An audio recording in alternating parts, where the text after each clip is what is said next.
Okay, so today's presentation is about Sexual Assault Awareness Month. April is Sexual Assault Awareness Month, and it's important that um, we talk about this because every 68 seconds, someone in America, in the United States of America, is sexually assaulted. My name is Courtney Riseborough. I'm the Vulnerable Population Senior Program Manager at DASAC, which is the local crisis center for DV and SV in Warren County. Okay, so we have a couple objectives to get through. First, I'll talk about the agency I work for, which is DASAC, and then I'll talk a little bit about our mission and the services we offer in Warren County and across New Jersey. Then we'll get into the topic of sexual assault and consent and the challenges and barriers that individuals have when experiencing assault, the consequences to an individual, and then how to respond, how to be a good bystander. So this presentation does discuss violence in many forms: domestic violence, abuse, intimate partner violence, sexual abuse, assault, and rape. So please do what you need to do to take care of yourself, even if that means leaving the webinar. If you find that you need support after this presentation, please contact your local victim services agency, and you can find that by calling the New Jersey statewide domestic violence helpline, and that is 1-800-572-7233.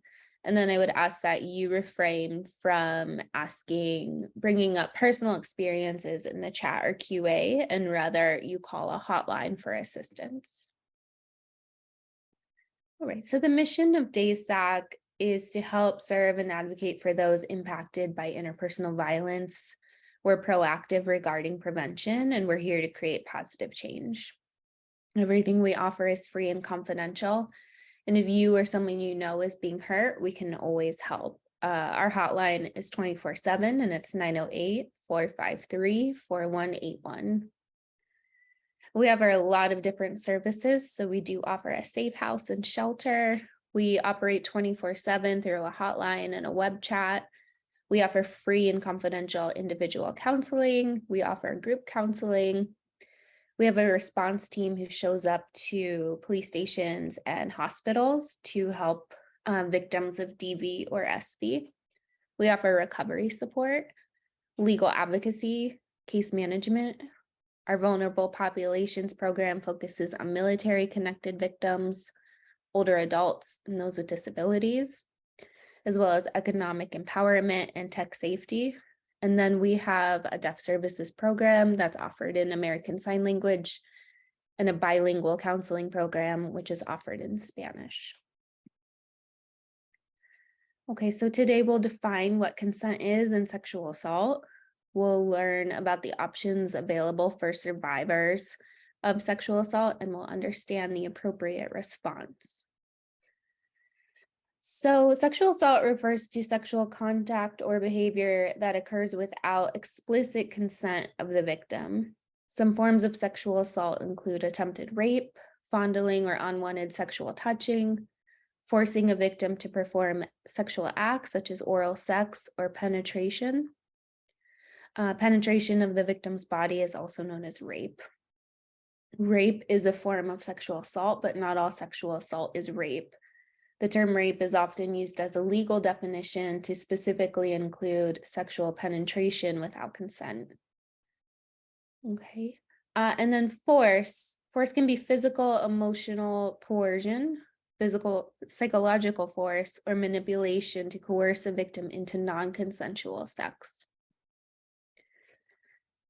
There's multiple forms of sexual assault, like we just said. It's important to know that it's never the victim's fault. So sexual assault can take many forms, and it's defined in different ways. But one thing remains the same. Again, it's never someone's fault.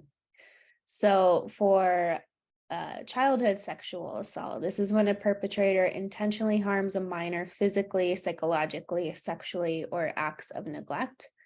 And that crime is known as child abuse. Sexual assault of men and boys. That means men and boys who have been sexually assaulted or abused may face the same challenges, but they may, as other victims, but they may experience additional challenges because of social attitudes and stereotypes about men and masculinity. Intimate partner and sexual assault is when a perpetrator has a relationship with a victim, and that includes the role of an intimate partner, like a boyfriend, girlfriend, or a spouse. Okay, and regardless of how the law defines incest, unwanted sexual contact from a family member can have lasting effects on the survivor. Drug-facilitated sexual assault, in these type of cases, survivors often blame themselves, but we have to remember that survivors are never the ones to blame. As a individual, you are the only one allowed to make choices about your body. Using drugs or alcohol is never an excuse for assault and it never means it was someone's fault. So every 68 seconds, an individual is sexually assaulted in the United States. 1 in 6 American women have been a victim of attempted or completed rape in their lifetimes. 1 in 33 American men have been a victim of attempted or completed rape in their lifetime. Most assaults occur in or near the home of the victim. Younger people, ages 12 to 34, are at highest risk of sexual assault. Women and girls overall are at highest risk.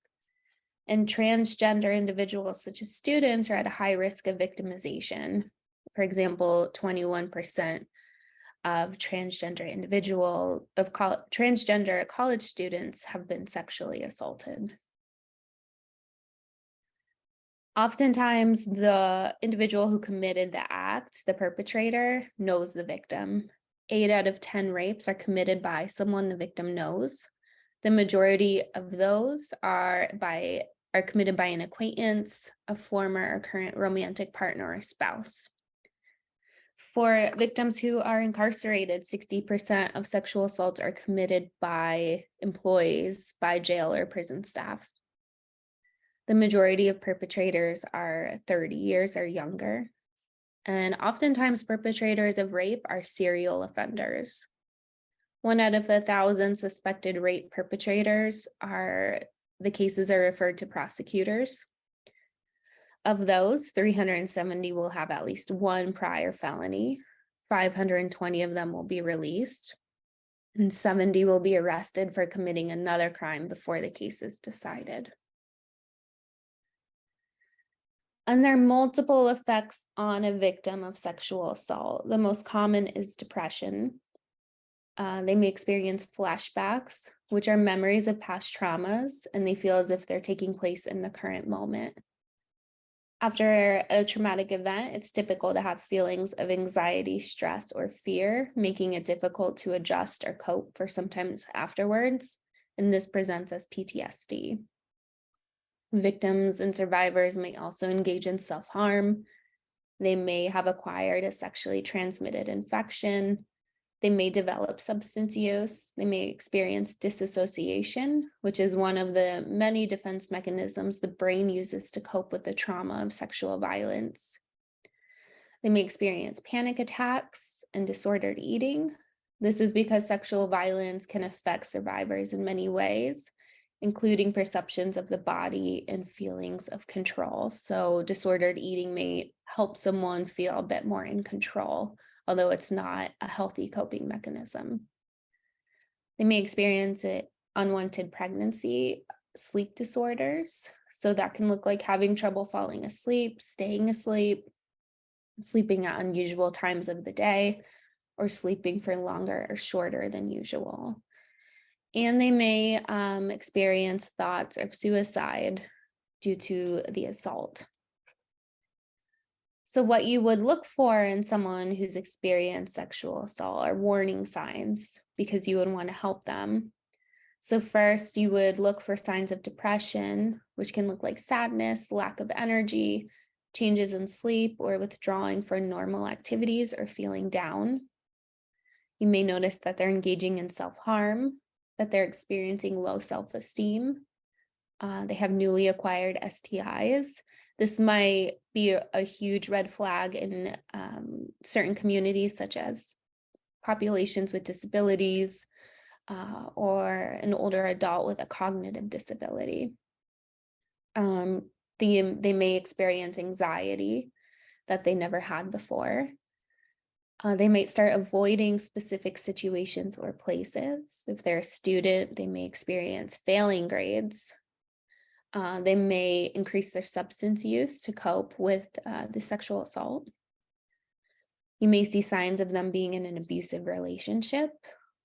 You might see that they're experiencing harassment online. So technology can be used as a way to harass victims.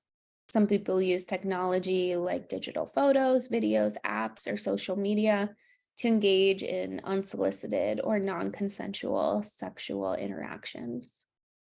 And you may notice that they have a change in self-care. Maybe they're not keeping up with hygiene routines, or they're not looking like they used to.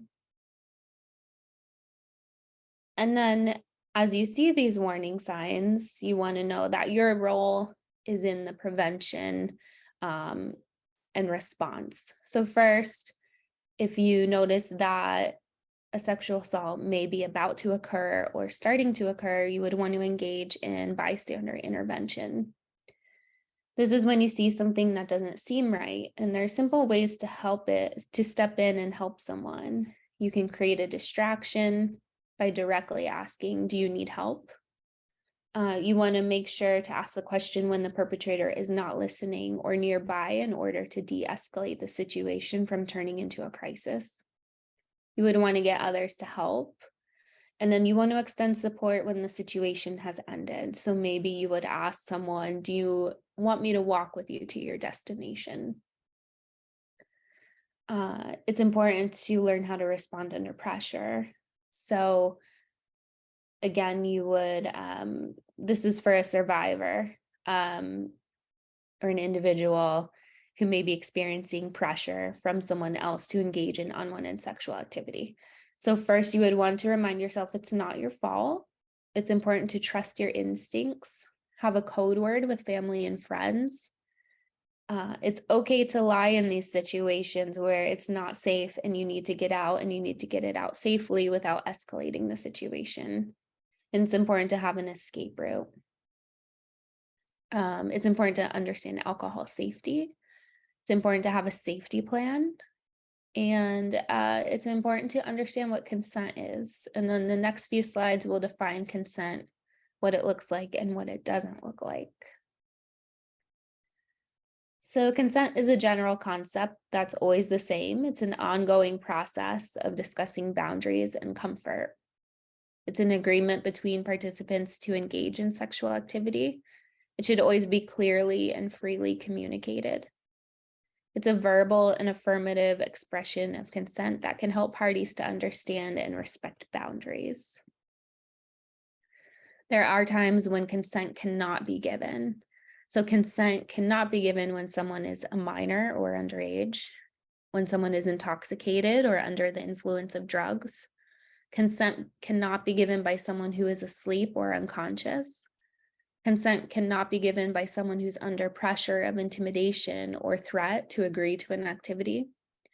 And consent cannot be given by someone who's in an unequal power dynamic. So this could look like engaging in sexual activity with an employee or a student. It's important to know that consent should happen at every time for every activity. And consenting to one activity one time does not mean someone gives consent for other activities or for the same activity or on other occasions. Consent can be taken away at any time, and it can be verbal or nonverbal cues can be used. And it can also look like enthusiastic consent. So enthusiastic consent means looking for a presence of yes rather than the absence of a no. Nonverbal cues for enthusiastic consent can look like positive body language, like smiling, maintaining eye contact, and nodding. Okay, so what consent would look like between two people is both parties asking each other if they give their consent to the activity that's about to take place. Both parties are confirming that they're both interested, and both parties are letting each other know that they can stop at any time. Both parties check in during the sexual activity, providing feedback along the way, and then engaging in explicit agreement for acts, and then stopping when there's nonverbal physical cues. And that's what consent looks like between two parties. But what it doesn't look like is refusing to acknowledge when someone says no. It does not look like engaging with someone who's upset, disengaged, or non-responsive. It doesn't mean that assuming clothes are an invitation to a sexual activity. Consent can never be given by someone who's under the age of consent. It can never be given by someone who's incapacitated. And you should never assume permission to engage in a sexual activity without consent.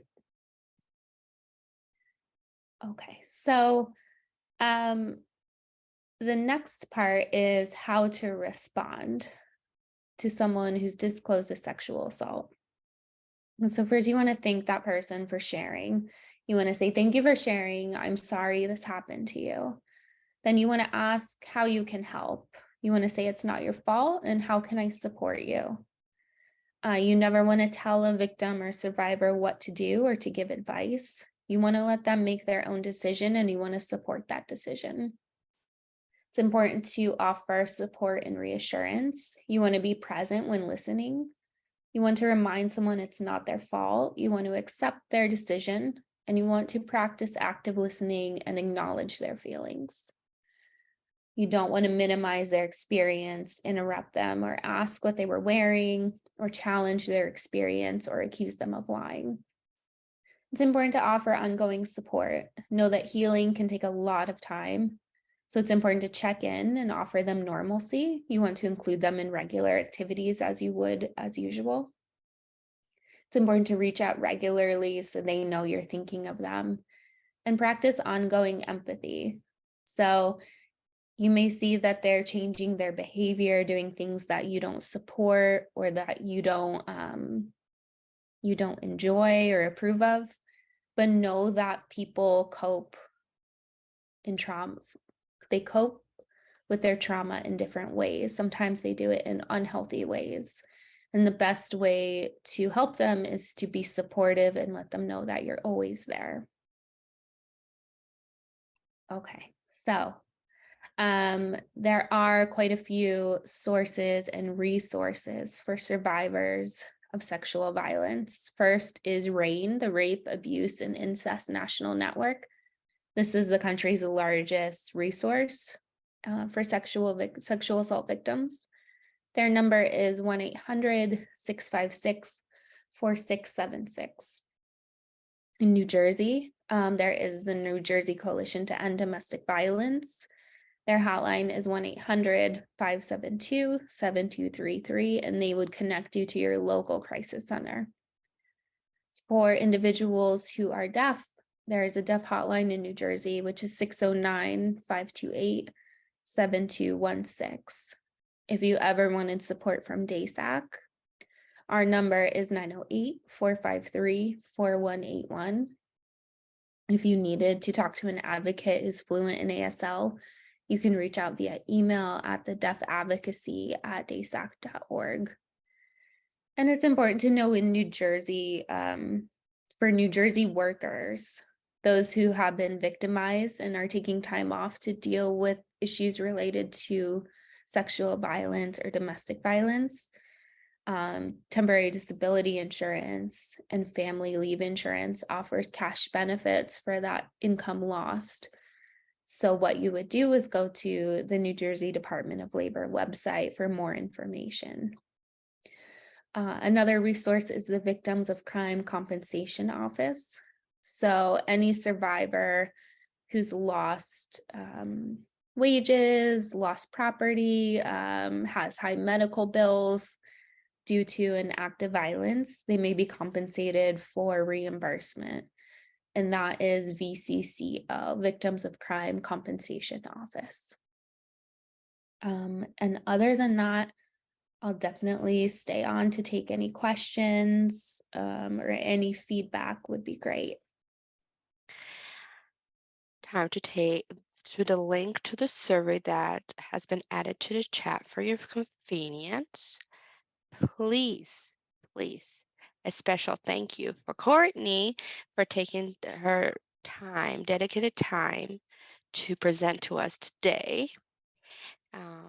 Please, if you have any additional questions, concerns, please, about today's webinar, please send an email to communityhealth@atlantichealth.org or call 1-844-472-8499 to register for future classes and programs. And visit atlantichealth.org/events or call 1-800-247-9580.